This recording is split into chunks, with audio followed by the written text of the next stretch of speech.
ስለዚህ እህታችን መናገር ሳስብ እንዲሁም ደግሞ ፎቶዋን ሳይ በጣም ነው የምረበሸው ማለት ነው። ምክንያቱም ስደተኞች ብዙ ጊዜ ማርያምን በቃ እኔ ስለሷ ሳስብ መናገር ይከብደኛል፣ ማርቀስ ነው የሚቀለኝ እና በዚህ አጋጣሚ እህታችን የእውነት በህይወት ካለች እኔ ይኸው እግዚአብሔርን ስደት ላይ ነኝ ያለሁት የኢትዮጵያ ሀገሬ እንደመጀመሪያ ስገባ የዚች ልጅ ስረት አስገባለሁ ተስያለሁ። ያው ስረት አይነገርም ግን ቪዲዮ ሰርቼ አሳያችኋለሁ። የእውነት ማለት ነው በጣም ነው። ምክንያቱም የኛ ሀገር ኢትዮጵያ ውስጥ በጣም ብዙ ከካሜራ ጀርባ ይቺ እህታችን በቃ አላደለ እንትን ስለሆነ ታዋቂ ስለሆነ ትንሽ ያው ሚዲያው ላይ ስላለች ጓደኞቿ ምናምን እንዲሁም ደግሞ አንዳንድ ጊዜ ታውቃላችሁ ሚዲያ ላይ መወለድ ቋንቋ ነው። በጣም ብዙ ወንዶች አሉ። እናንተ የሚጠበቅባችሁ በቃ ታዋቂ መሆን። ቲክቶከር ከሆናችሁ በተለይ ደግሞ ኦንላይን እቃ የምትሸጡ ከሆነ ብዙ ሰዎች እንዲሁ ባያውቋችሁም እንኳን ፎቶአችሁን በማየት ብቻ ኢትዮጵያዊ በመሆናችሁ ብቻ ከእናንተ ጎን የሚቆሙ ጋሻ የሆኑ ወንዶች አሉና በጣም ነው ደስ የሚለኝ። እግዚአብሔርን ይሄ ዘር ብሔር ምናምን ሳይባል ማለት ነው። ሰላም እንዴት ናችሁ? ውድ ሀገሬ ልጆች በያላችሁበት ሰላማችሁ ይብዛልኝ። ሙሉ አለም ነኝ። ዛሬ እውነት ለመናገር ስለ እህቴ ሀና የተሰማኝን ነገር እነግራችኋለሁ።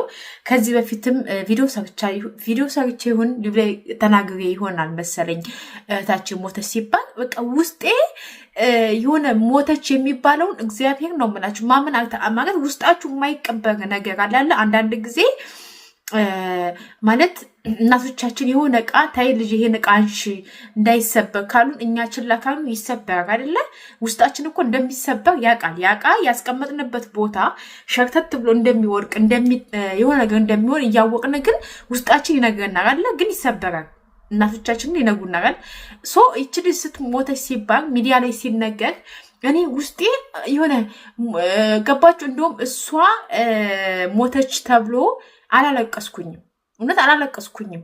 ግን በጣም ስደት ላይ አሁን በሚዲያ ላይ የምናያቸው ምናምን በቃ ልጆች አሉና ማርያምን ቅጠጉልኝና ለምንድነው ግን ብዙዎቻችን ስደት ዓለም ላይ ያለን ልጆች ሀሳባችን መናገር አንችልም? እኔ በጣም ይገርመኛል።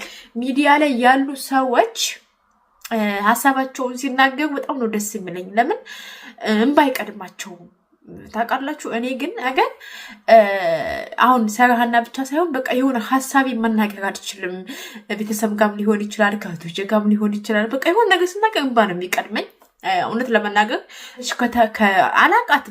አላቃትም ጀስት መንገድ ላይ ሂዳ በእንደዚህ አይነት ቦታ ሂዳ ህይወቷ አለፈ ነው የተባለው እና ፎቶዋን ሳይ ልጇን አራስ እንደሆነች ከዛ ቤተሰቦቿን ብዙ አመት እንዳላየቻቸው ምናምን ስሳይና ስሰማ በቃ በጣም ተሰማኝ። ማለት እኔ እሷን ብሆን አልኩኝ። እኔ እሷን ብሆንስ እንዴ እናት አባቶቼ ማለት የእሷ እናት አባቶች እኔ ሁኜ እናት አባቴን በእሷ እናት አባት ቦታ አስቀመጥኳቸው።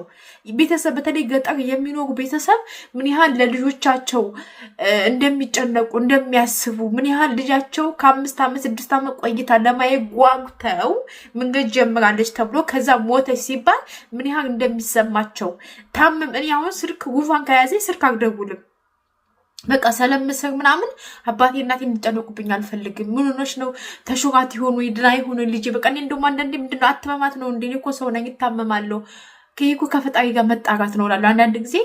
በቃ ጉንፋን ልጅ ስደውል የሆነ ስስር ምናምን ይሰማቸዋል። እኔ ማለት ሁሉም ቤተሰብ እንደዛ ናቸው ማለት አለ ማለት በጣም ብዙ ቤተሰብ ልጆቻቸውን የሚያገሉ ስደት ዓለም ላይ ነው ኢትዮጵያ ሲገቡ እንደ መልካም ነገር ወይም ደግሞ ልጃችን መጣች ብለው እንደማይቀበሩ አይደሉም። የብዙዎቻችን ቤተሰቦች በጣም መጥፎ ቤተሰቦችም አሉ፣ ጥሩ ቤተሰቦችም አሉ እና የአባቷን ኢንተርቪው ስሰማ የወንድሟን ስሰማ ባሏ ደግሞ የሚዲያ ሰው አይደለም። በነገራችን ላይ የሀና ባል እኔ ራሴ ገርሞኝ ነበረ። ግን ትናንትና ልጅ ላይ ገብቶ ሲናገር የሚዲያ ሰው አይደለም።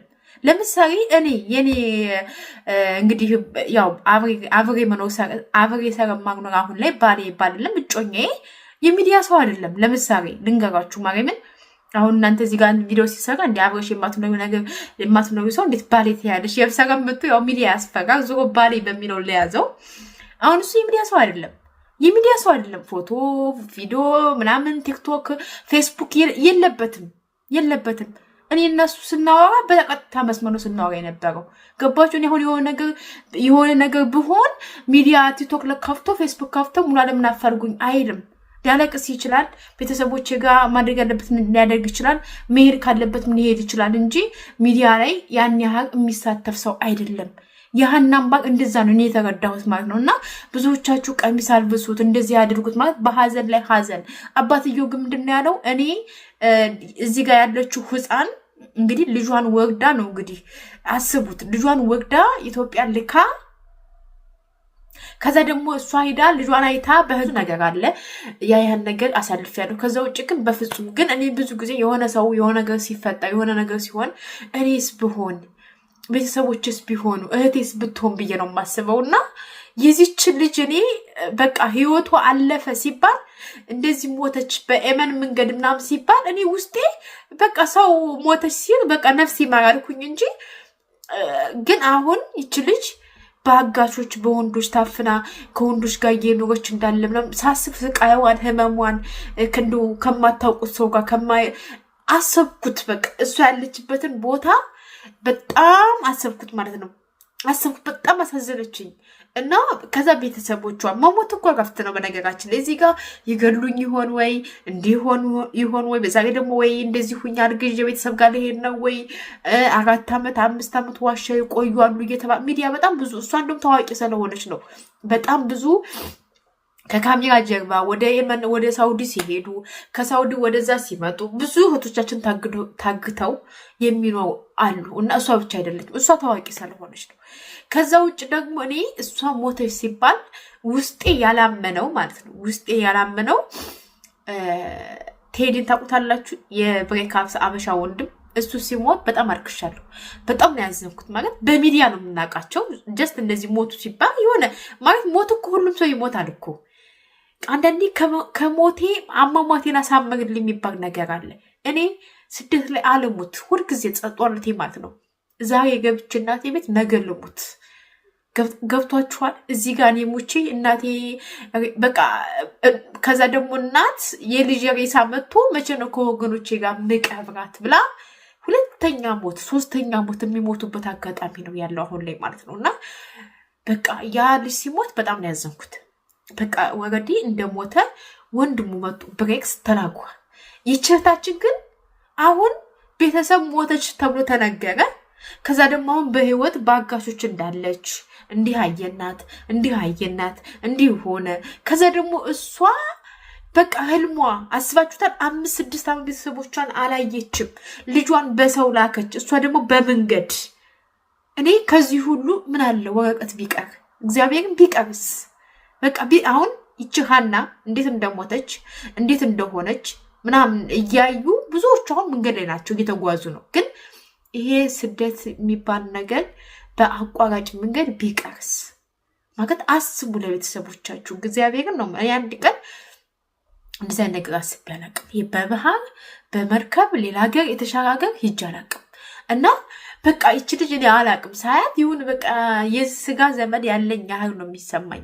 እውነት ነው የምላችሁ። እኔ ብዙ ሚዲያ ላይ ብዙ ማቃቸው እንዲሁ በጣም በብዙ መንገድ የሞቱ በብዙ መንገድ አይነት የሞቱ ልጆች አሉ። ግን የዚች ልጅ አሟሟት በጣም ያሳዝናል። በቃ ማለት አልሞተችም አለች እኮ ግን አንዴ የሞተች አንዴ አልሞተችም። ከዛ ደግሞ የሄደችበት መንገድ ተስፋዋ፣ ህልሟ ማለት ሁላችንም ስደተኞችን አንድ የሚያደርገን ነገር አለ። ተስፋ፣ ህልም፣ ነገ እንዲህ አድርጌው ለቤተሰቦቼ በቃ ቲክቶኳን ራሱ ገብቼ ሳየው ወንድሜ በስደት ላይ ምናምን ከወንድሟ ጋር ቪዲዮ ስትሰራ ምናምን ሳያት ገና አበባ የሆነች ገና እንቡጥ የሆነች ቆንጅዬ ልጅ ናት። ብዙ ህልም ብዙ ተስፋ ይዛ ጓደኞቿ ኢትዮጵያ ሲገቡ አብሯት የተነሱት እንግዲህ ከወንዶች መሀል እሷ ብቻ ናት ሴት። ወንዶችን ተማምና አብራ ሄደች። እነሱ ጥሯ ሲመጡ እሷ ዘው ቀረች። አስቡት አሁን ላይ ልጅ እንዴት ሆነ ይሆን እናቴ እንዴት ሆነ ይሆን ወንድሞች እያለች ብዙ ነው የምታስበውና እኔ እንጃ አላቅም ፈጣሪ እውነት ካደረገው እውነት በህይወት ካለች